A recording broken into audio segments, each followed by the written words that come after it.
വായന വിടരും ചുടികളിൽ നിത്യം വാക്കുകൾ മായാവലയം തീർക്കും. അക്ഷരങ്ങളുടെ ആത്മാവ് ആഴങ്ങളിൽ തൊടുമ്പോൾ അവർ ഉള്ളിൽ വരയ്ക്കുന്ന ജീവനുള്ള ചിത്രങ്ങൾക്ക് നൽകിയ പേര് വായന. സുഹൃത്ത് ഹാഷിം സിദ്ദീഖയുടെ ഒരു ഫോൺ കോൾ വന്നു.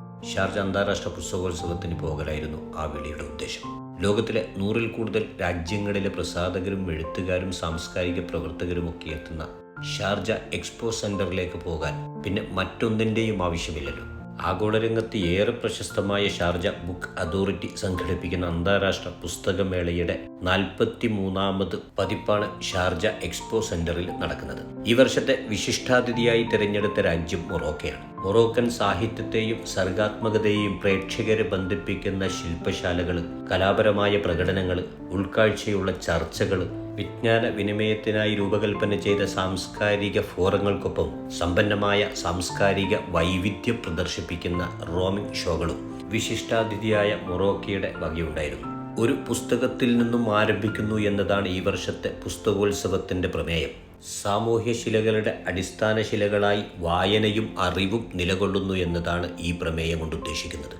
ഓരോ പഠനയാത്രയും അതിരുകളില്ലാത്ത അറിവിലേക്കാണെന്ന ഉത്തമ ബോധ്യത്തോടെ വായനയെ സ്നേഹിക്കുന്ന, അറിവിനെ ഇഷ്ടപ്പെടുന്ന ആയിരക്കണക്കിന് ആളുകൾ അന്താരാഷ്ട്ര പുസ്തകോത്സവം സംഘടിപ്പിച്ച ഷാർജ എക്സ്പോ സെന്ററിലേക്ക് ഈ ദിനങ്ങളിൽ എത്തിക്കൊണ്ടിരുന്നു. കൂടുതൽ പരസ്പരബന്ധിതമായ ലോകത്ത് സംസ്കാരങ്ങളെ ബന്ധിപ്പിക്കുന്നതിലും ധാരണ വളർത്തുന്നതിലും പുസ്തകങ്ങളുടെയും വായനയുടെയും പങ്ക് എന്നത്തെക്കാളും പ്രധാനമാണെന്ന് മേളയുടെ ഈ വർഷത്തെ എഡിഷൻ പ്രഖ്യാപിച്ചുകൊണ്ട് Sharjah book authority chairperson Sheikha Bodour bint Sultan Al Qasimi പറഞ്ഞു. ലോകത്തെമ്പാടുമുള്ള ആയിരക്കണക്കിന് എഴുത്തുകാരെയും ബുദ്ധിജീവികളെയും കലാകാരന്മാരെയും ഷാർജയിലെ ഈ വേദിയിൽ ഒന്നിപ്പിക്കാൻ സാധിക്കുമെന്നും എല്ലാ മഹത്തായ നാഗരികതയുടെയും അടിത്തറ സ്ഥാപിതമായിരിക്കുന്നത് പുസ്തകങ്ങളിലാണെന്നും രാഷ്ട്രങ്ങളെയും സമൂഹത്തെയും രൂപപ്പെടുത്തുന്ന മൂല്യങ്ങൾ സാഹിത്യത്തിൽ ആഴത്തിൽ വേരൂന്നിയതാണെന്നും Sheikha Badoor bin Sultan Al Qasimi അഭിപ്രായപ്പെട്ടു. ഈ അന്താരാഷ്ട്ര സാംസ്കാരിക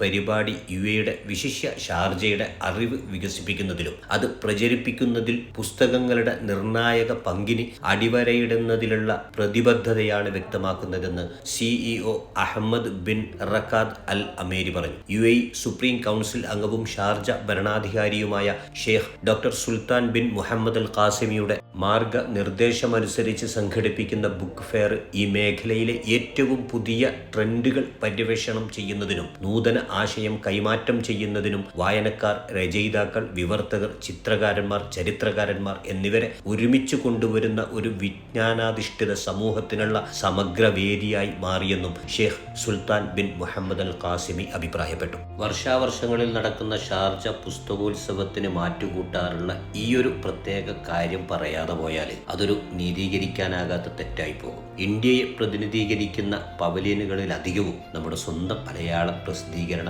പവലിയനുകളാണ്. ഈ ഒരു വലിയ ഇവന്റിന്റെ ഏറ്റവും വലിയ സ്റ്റാളും മലയാളത്തിന് സ്വന്തം, മലയാളികളുടെ ഇഷ്ട എഴുത്തുകാരുടെയൊക്കെ സൃഷ്ടികളെ വായനക്കാരിലേക്ക് എത്തിച്ച മലയാളികളുടെ ഗ്രന്ഥപുരയെന്ന് വിശേഷിപ്പിക്കാവുന്ന DC ബുക്സിൻ്റെതാണ് ഈ ഒരു വലിയ സ്റ്റാൾ. കൂടാതെ മലയാളത്തിലെ ഒട്ടുമിക്ക പ്രസാധകരുടെയും പവലിയനുകളും കാണാൻ സാധിക്കും. ഗിന്നസ് ലോക റെക്കോർഡ് കരസ്ഥമാക്കിയ ഉസ്താദ് മുഹമ്മദ് നസീം എഴുതി തയ്യാറാക്കിയ ലോകത്തിലെ ഏറ്റവും നീളം കൂടിയ ഖുർആൻ പതിപ്പും സുപ്രഭാതം പത്രത്തിന്റെ പവലിയനിൽ സന്ദർശകർക്കായി തയ്യാറാക്കി വെച്ചിട്ടുണ്ട്. ഖുർആൻ എഴുത്തിനായി സമയവും സമ്പത്തും ചിലവഴിച്ച ഉസ്താദ് മുഹമ്മദ് നസീം ഫൈസിയും വിവരിച്ചു തരുന്നതിനായി പവലിയനിലുണ്ടായിരുന്നു.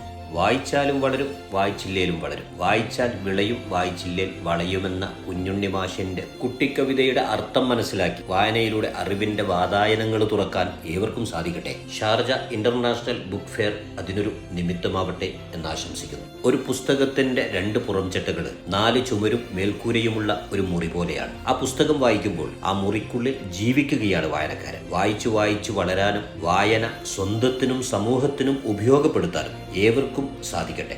ഷാർജ അന്താരാഷ്ട്ര പുസ്തകോത്സവ വേദിയിലെ കാഴ്ചകളുമായി സ്വലാഹ് വെള്ള.